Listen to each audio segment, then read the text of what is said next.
If you're new here, my name is Adam Ross Nelson, and I'm a data scientist. Also, welcome to my new studio space. I have some sound dampening panels up here that haven't been installed yet. Watch for those in a very near future. In this video, we're interviewing Phil Gigliotti. Phil Gigliotti recently transitioned from academia into data science. Do you want to introduce yourself? Yeah, my name's Phil Gigliotti. I'm a PhD candidate in public policy, and I've recently transitioned to a full-time role outside of academia in the healthcare data analytics field. During my time as a PhD student, I really worked on developing a lot of skills around programming and statistical analytics. And so now I'm excited to kind of take that knowledge and those skills, working on some similar types of topics and organizations, healthcare organizations that I studied during my PhD. One of my favorite questions to ask folks is, what was your first job ever? So kind of the first job I had as a teenager, working with my uncles who owned a driveway sealing business. So I grew up in kind of a suburban area. They live about 45 minutes south, so I would go and spend the summers down there in the country, and we'd travel all around and seal people's driveways.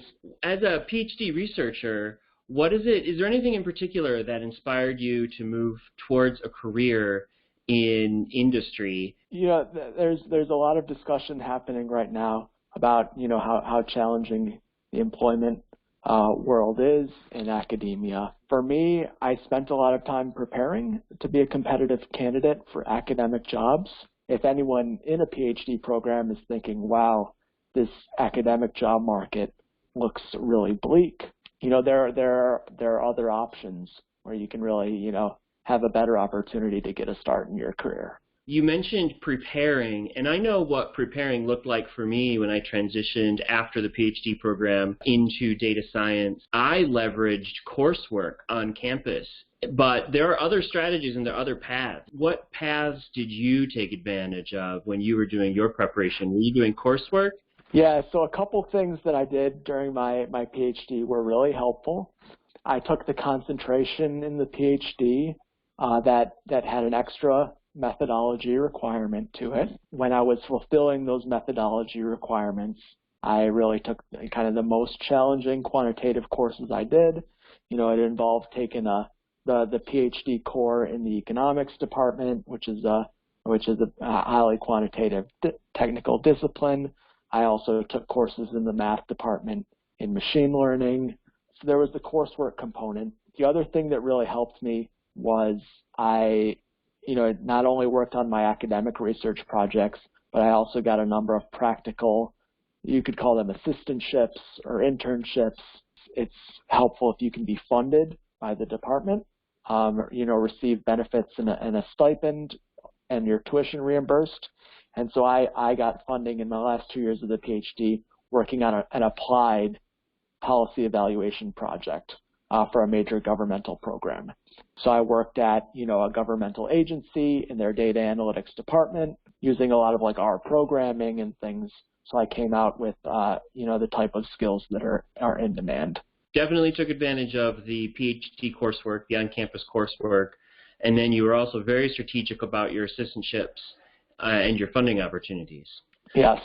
I really would encourage folks who are working on a PhD to try to get an assistantship that's related to some type of a practical application. So you transitioned in January to full-time industry work, and you're still working on the PhD. So congratulations both on getting close to finishing the PhD and on the new role. So one of the things that just occurred to me in your experience is you've recently transitioned away from campus towards industry, and I imagine there are others also probably watching this video who have recently made similar transitions. Is there any advice that you would give to someone who's not in month 5 like yourself, but maybe they're back in month 1 or month 0? Yeah, I try to think about, what's similar to academia and what's different. The workflow is similar to my workflow in academia.